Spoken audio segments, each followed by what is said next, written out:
बिहार सरकार में मंत्री रत्नेश सदा ने अपनी बात रखते हुए कहा कि मुख्यमंत्री नीतीश कुमार ने जाति गणना कराकर देश को दिखा दिया है कि कम संसाधन में जातिगत गणना हुई। इतना ही नहीं, कांग्रेस के समय में ही जाति गणना की बात हुई थी, लेकिन गणना क्यों नहीं हुई राहुल गांधी को बताना चाहिए। आगे उन्होंने कहा कि इस देश में जो भी हो सकता है वो नीतीश कुमार और पीएम मोदी के नेतृत्व में ही होगा। फरियादी नहीं आने के कारण उसका काम वहीं जिले स्तर पर जो सीरियस मामला होता है वो फरियादी आता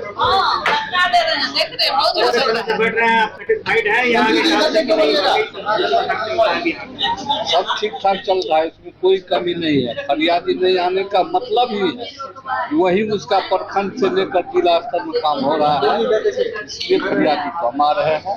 और यहाँ आने का मतलब हुआ जो फरियादी जिसको कोई नहीं सुनता है, जीएम तक भी काम नहीं करता, तो वो आदमी यहाँ पहुँचता है और यहाँ पे काम। सर, एक सवाल ये है कि आपका विभाग है उत्पाद आपके विभाग की जिम्मेदारी है बिहार में शराब माफियाओं को ठंडा करने। शराब माफियाओं को ठंडा करने के लिए क्या उपाय निकाले? क्योंकि आरजेडी के लोग कह रहे हैं कि इस राज्य में आपकी एनडीए की सरकार में शराब माफिया और फल फूल है। पहले तो मैं आपको धन्यवाद देता हूँ, आपने जो बात पूछे शराब के संबंध में। पूरे इलेक्शन में लोकसभा चुनाव में देखे होंगे एक भी शराब माफिया का नहीं चला। और इतना ही नहीं, जो भी शराब माफिया शराब की धंधा करते या तो डर से सहम गए हैं, और जो एका दुका आते हैं उस पर कार्रवाई होती है, पकड़ कर विनिष्ट किया जाता है। इसमें कोई मर्जी नहीं हो रहा है। क्या आप लोग कुछ नया एक्शन लेने वाले हैं इनका? और इसका प्लानिंग तैयार कर रहे हैं, उसके बाद शराब माफिया के बीच में हरकत मत देगा। आरजेडी के लोग कहते हैं कि आपकी सरकार द्वारा वो पोषित होते हैं। अब हमरे द्वारा पोषित होता है कि वो अपने आत्मा पर हाथ देकर देखे कि समाज के लोग शराब माफिया है। बिजली उपलब्धता के क्षेत्र में बिहार अब और मजबूत होगा। पीरपैंती पावर प्लांट के लिए बिहार सरकार जल्द ही एग्रीमेंट करने वाली है। इसके लिए केंद्र सरकार ने पावर प्लांट के लिए बिहार को 21,400 करोड़ रुपए दिए हैं। 2400 मेगावाट पावर प्लांट का निर्माण होगा। ऊर्जा मंत्री विजेंद्र यादव ने सारी योजनाओं की स्वीकृति तेजस्वी के समय मिलने पर हमला बोलते हुए कहा कि बिहार सरकार ने 2009 में ही जमीन अधिग्रहित कर लिया था। 2005 के बाद तेजस्वी की सरकार थी ही नहीं। विपक्ष वाले सिर्फ आरोप लगाते हैं, उनकी बातों को गंभीरता से लेने की जरूरत नहीं है। सूखे को देखते हुए बिहार सरकार ने कृषि फीडर से बिजली की उपलब्धता बढ़ाई है। अब कृषि फीडर से किसानों को 14 घंटे बिजली उपलब्ध कराई जा रही है। टेक्निकली ये तो वैज्ञानिकों ने आविष्कार किया कि इसमें क्या मामला है।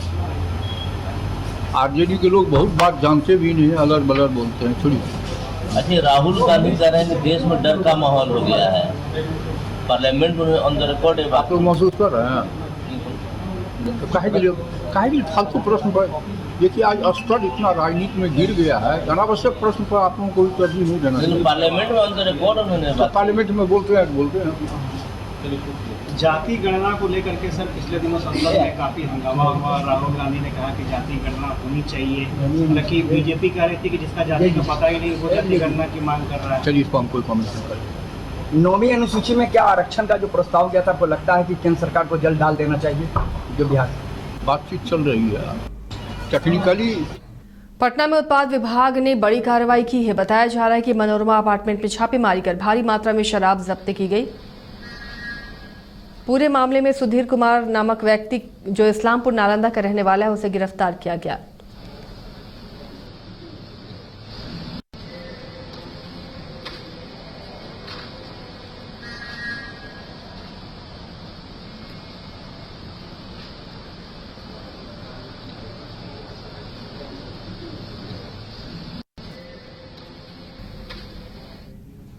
अररिया में कम बिजली आपूर्ति से परेशान ग्रामीणों ने सड़क जाम कर विरोध प्रदर्शन किया। मामला अररिया के गयारी पंचायत का है, जहां कम बिजली आपूर्ति से आक्रोशित लोगों ने अररिया पूर्णिया 4 लेन सड़क जाम कर दिया और विरोध प्रदर्शन किया।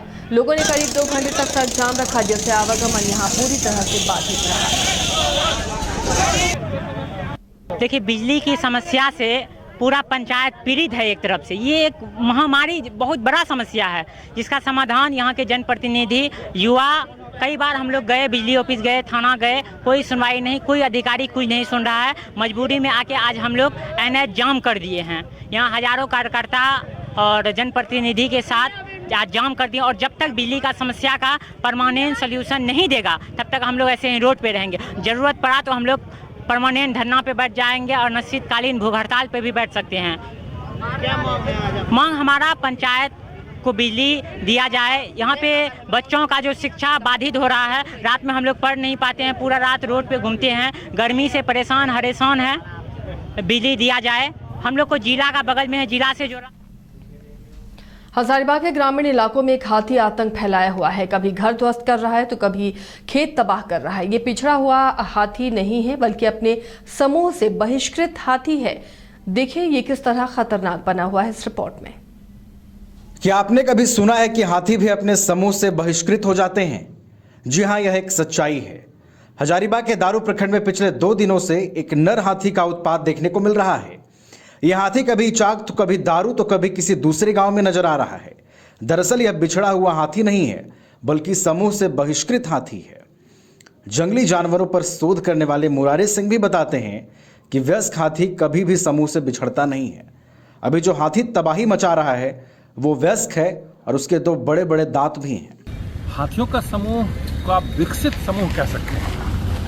अभी जो हालिया रिसर्च आया है उसमें बताया गया कि हाथी एक दूसरे को नाम से बुलाते हैं। मतलब इससे आप अंदाज लगा सकते हैं कि वो कितना विकसित समूह है। और जो अभी जो हजारीबाग और आसपास के झारखंड में जो प्रॉब्लम चल रहा है कि हाथी घर में आकर सिंगल हाथी जिसके बड़े दांत निकले हुए हैं, यानी वो मेल है और टस्कर है, तो वो तोड़ फोड़ करता है, नुकसान पहुंचाता है फसलों को, घरों को नुकसान पहुंचाता है, आदमियों पर भी दौड़ता है। तो दरअसल वो हाथी ग्रुप से बिछड़ा हुआ नहीं है बल्कि समूह से निकाला हुआ हाथी है। वो छोटे बच्चे बिछड़ सकते हैं और जबकि वो बड़ा है, और जब भी जिसको हम लोग बिछड़ा हुआ बताते हैं दरअसल वो नर है जिसको उस समूह के नियमों को नहीं मानने पर निकाल दिया जाता है। एक शोध के अनुसार हाथियों का समूह सबसे विकसित समूह होता है जो एक दूसरे को नाम से भी पुकारते हैं। जब हाथी नियम का पालन नहीं करता है तो समूह के नेतृत्व करता उसका बहिष्कृत कर देते हैं। हाथी समूह का नेतृत्व करता हथनी होती है और इसका सेनापति नर हाथी होता है। नर हाथी सभी हथनी के साथ सहवास करता है। जो नए जवान हाथी होते हैं वह नियम तोड़ते हुए हथनी के साथ सहवास करने की कोशिश करते हैं। ऐसी स्थिति में नियम तोड़ने का उन्हें दंड दिया जाता है और उसे समूह से बहिष्कृत कर दिया जाता है। उसका नेतृत्व हथनी के पास होता है और उसका जो सेनापति है यानी जो सुरक्षा कवच जो है वो संभालता है। उसका जो सबसे बड़ा नर है, जो सबसे पुराना नर है, वो उसी का सभी हथनियों पर अधिकार होता है। वो उसके साथ सहवास करता है। लेकिन जो नए ग्रुप में नए नर तैयार होते हैं वो अति उत्साहित होकर ग्रुप के नियमों को तोड़ना शुरू कर देते हैं, अपने ग्रुप की हथनियों के साथ सहवास करना चाहते हैं। इसी वजह से उनको ग्रुप से निकाल दिया जाता है। और जो टस्कर है यानी मेल जो हाथी है, और कभी कभी वो जब वो मस्त होने की स्थिति में आ जाता है, मस्त होना मतलब उसका एक टेम्पोरल ग्लैंड होता है सिर पे, उसमें से एक रिसाव होता है। वो जब रिसाव होने लगता है तो वो चिड़चिड़ा हो जाएगा। उस समय उसको काफ़ी तकलीफ होती है। तो उस समय वो अपने ग्रुप की बात नहीं मानता, अपने समूह की बात नहीं मानता, विद्रोही हो जाता है और अक्सर उस समय उसको निकाल दिया जाता है। दरअसल हाथी के सर और कान के बीच में ग्रंथि होता है। हाथी के व्यस्त होने पर एक तरल पदार्थ का रिसाव उसे ग्रंथि से होता है। इस दौरान हाथी चिड़चिड़ा हो जाता है और वह विद्रोही हो जाता है। विद्रोही होने पर वह नियम का उल्लंघन भी करता है। वन विभाग के भी पदाधिकारी बताते हैं जो हाथी हजारीबाग में तबाही मचा रहा है वो बहिष्कृत हाथी है। एक अभी जो हाथी का आतंक है, एक सिंगल हाथी है जिसको लोन टस्कर कहते हैं, और वो समाज से बहिष्कृत होता है। तो समाज से जो बहिष्कृत आदमी भी होता है या हाथी हो तो थोड़ा चिड़चिड़ा टाइप का होता है। उस हाथी को हम लोग जो है ट्रैकिंग करके अपने क्षेत्र से निकाल देते हैं। तो कभी पूर्वी में चला जाता है, कभी फिर लौट के पश्चिमी में आ जाता है। अभी हाल फिलहाल में दारू के पास बड़वेर एक गांव है, वहाँ पे घुस करके हाथी जो है तबाही मचाया, 2 घर को ध्वस्त कर दिया। वहीं ग्रामीणों से अपील करते हुए कहा गया है कि जो हाथी से उससे दूरी बनाकर रहें। अगर हाथी गांव में प्रवेश कर रहा है तो लाल मिर्च जलाएं ताकि वह दूर चला जाए।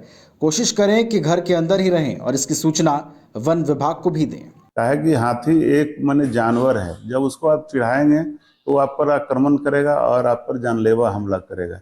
इसलिए अनुरोध है कि लोग सुरक्षित रहें और यदि हाथी आ जाता है गांव में तो यदि कोई छत हो वहां पे चढ़ जाएं और हाथी का आने का सूचना गांव में मिलता है तो यदि लाल मिर्चा है वो सब जला करके उसका ये करे तो उससे हाथी भागता है।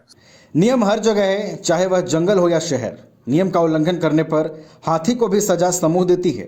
खैर यह दूसरी बात है। फिलहाल सवाल तो वन विभाग पर भी खड़े हो रहे हैं कि आखिर हाथी को अब तक पकड़ा क्यों नहीं गया। हजारीबाग से शशांक शेखर की रिपोर्ट।